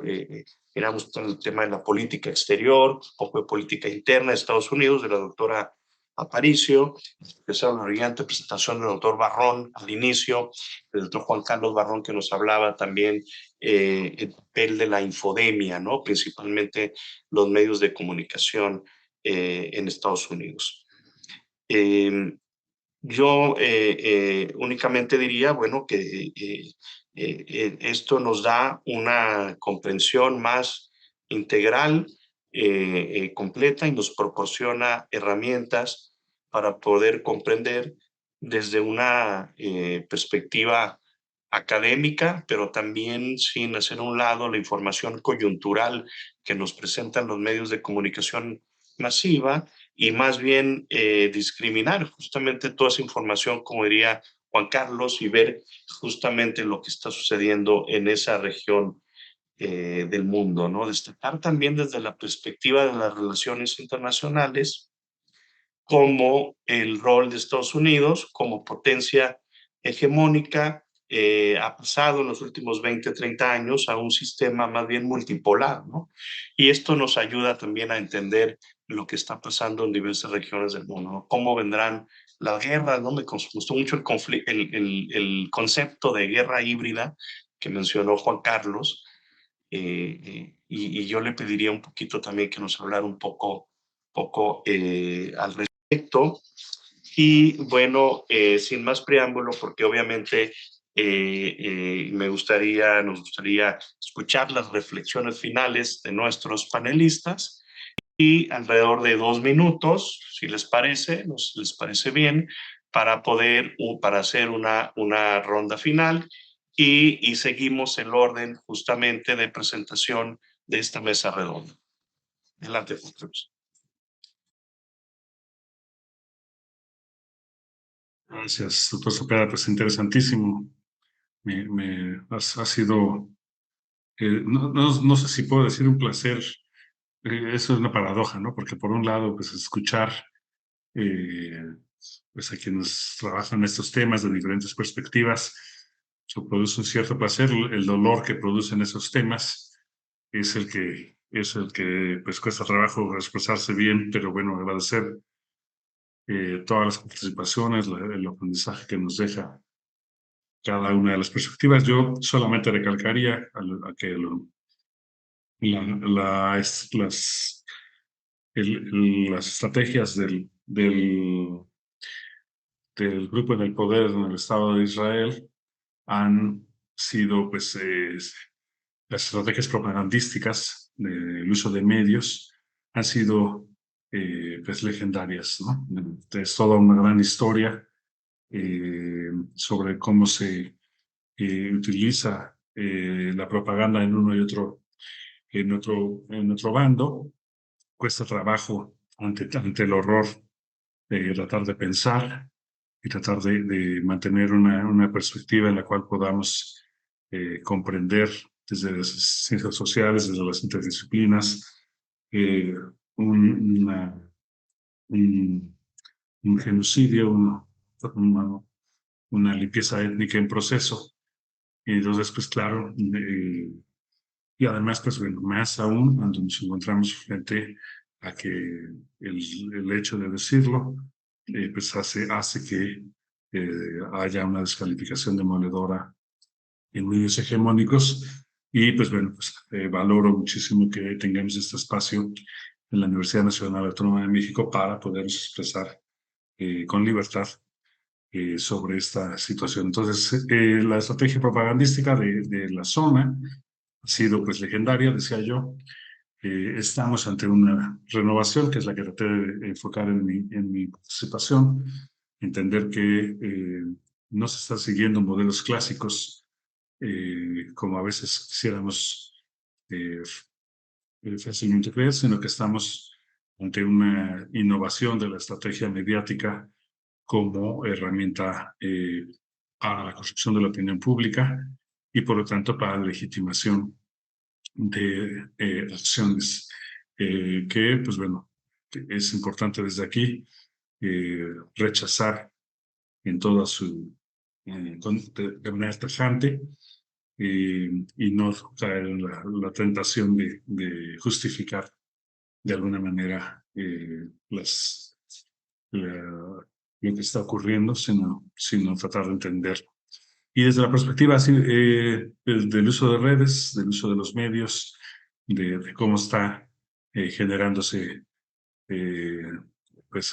opinólogos, youtubers, influencers, que van opinando sobre este asunto de manera muchas veces ligera, pues una mesa como esta representa un oasis, así que agradezco haber aprendido tanto de sus participaciones y pues agradecer a nuestra audiencia que se tomó el tiempo de conectarse y que haya pues, buscado una fuente más profunda, más confiable, más estudiada sobre temas tan complejos y tan dolorosos como los que se están viviendo en esa zona del mundo, precisamente en tiempos de cambio geopolítico, pues puede a veces hablarse pues de manera superficial sobre ello y aquí no ha sido así, aquí ha sido la excepción. El taller ha sido un gran esfuerzo para salir de la superficialidad y pues felicitar al programa universitario de estudios de Asia y África y agradecer a Alicia que hayamos podido llevar a cabo esta acción en colaboración con el CISAN y con colegas de las ciencias políticas sociales que, pues bueno, como ya quedó clarísimo, grandes expertos en lo que está pasando allí. Entonces, pues bueno, eso sería toda mi participación. Doctor Cepeda, te agradezco que me hayas dado la palabra una vez más. No, al contrario, muchísimas gracias por tus palabras, siempre muy acertado en tu análisis, Juan Carlos. Y ahora pues vamos a escuchar a la doctora María Cristina Rosas. Gracias. Brevemente, mi reflexión final quisiera centrarla en, bueno, por un lado el desastre que generó en la zona la administración de Donald Trump y los esfuerzos de Biden para tratar de poner un poco de orden con márgenes de maniobra cada vez más restringidos. Y a propósito de esto, estaba recordando mientras escuchaba a los colegas las narrativas de Estados Unidos respecto a promover la democracia en la región. Me acuerdo mucho de que cuando fueron los ataques terroristas del 11 de septiembre de 2001, Estados Unidos irrumpe en Afganistán con la consigna de que hay que extirpar al terrorismo de Afganistán, hay que eliminar a Al Qaeda y luego otras administraciones subsecuentes hablaban de hacer de Afganistán una democracia. Al final, 20 años después, Estados Unidos se retira sin lograr ni una ni otra, ¿no? Pero es interesante esta reflexión sobre las narrativas de Estados Unidos alrededor de la democracia en la región de Medio Oriente, porque Biden se acuerdan que ha convocado a 2 cumbres sobre democracia, una en diciembre de 2021 y otra en marzo de este año.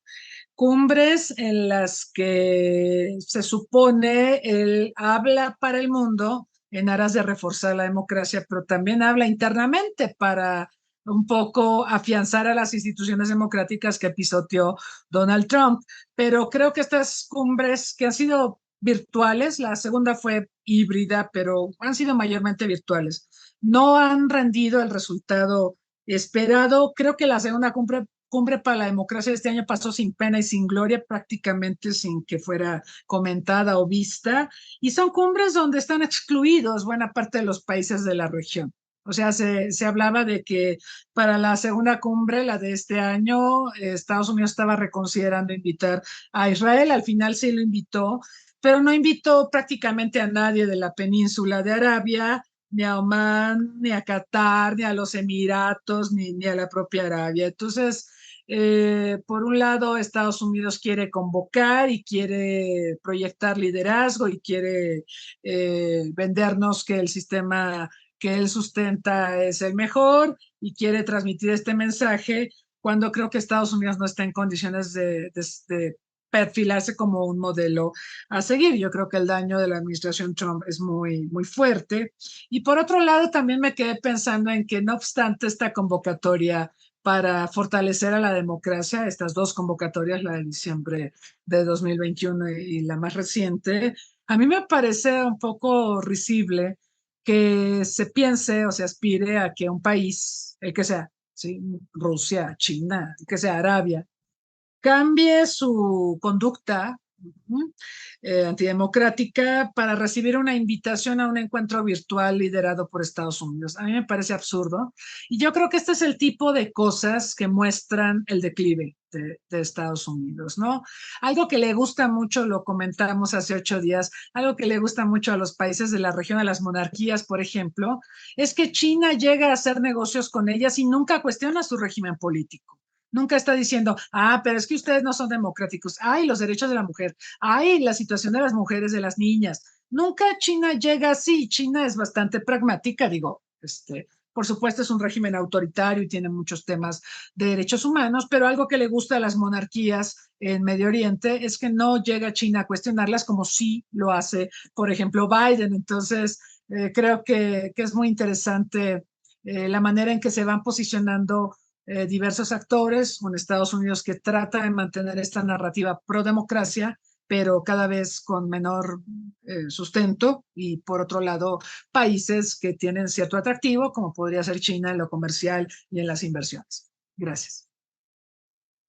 Excelente, muchas gracias, doctora María Cristina Rosas, como siempre, pues admiramos todo su trabajo en ámbito de seguridad nacional e internacional. Es un gusto tenerla en este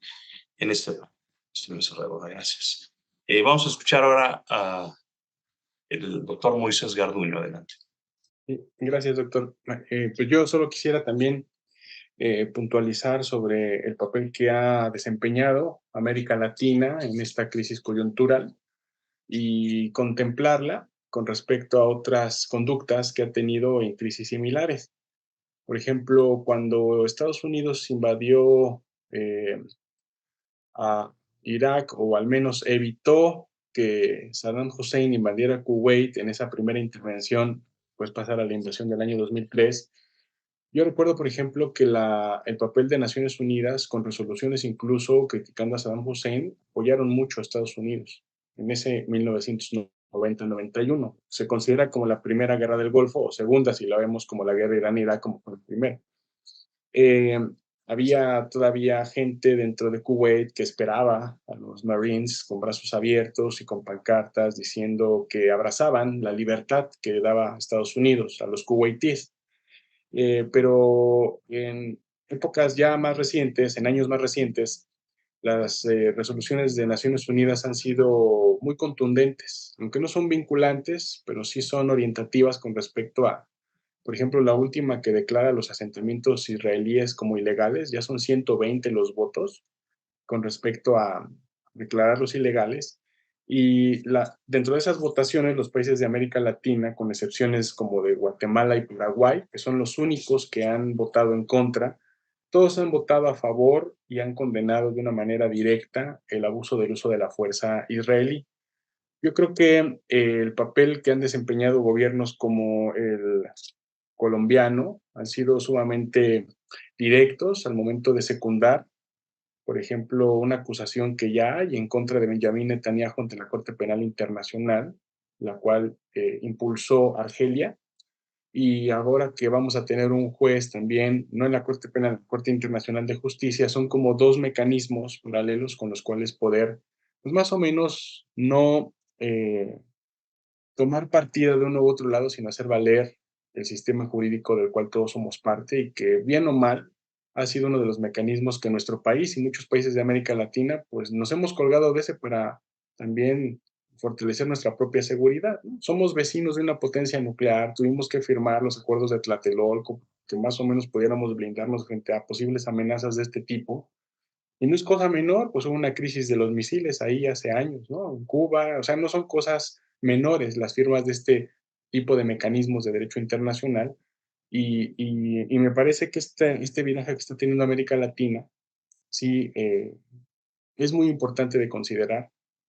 Y el segundo punto es conectar este viaje de América Latina y esta posición que ha tenido con respecto a este conflicto con el papel que han tenido las manifestaciones a nivel mundial en favor del cese al fuego. No vamos a entrar en discusión sobre cuánto Israel viola otra vez el derecho internacional, si es genocidio. Para mí, pero muchos colegas, por supuesto, que son prácticas de genocidio de manual, como lo dice el profesor Raza Agal, o la propia violación de la convención que cité en la presentación.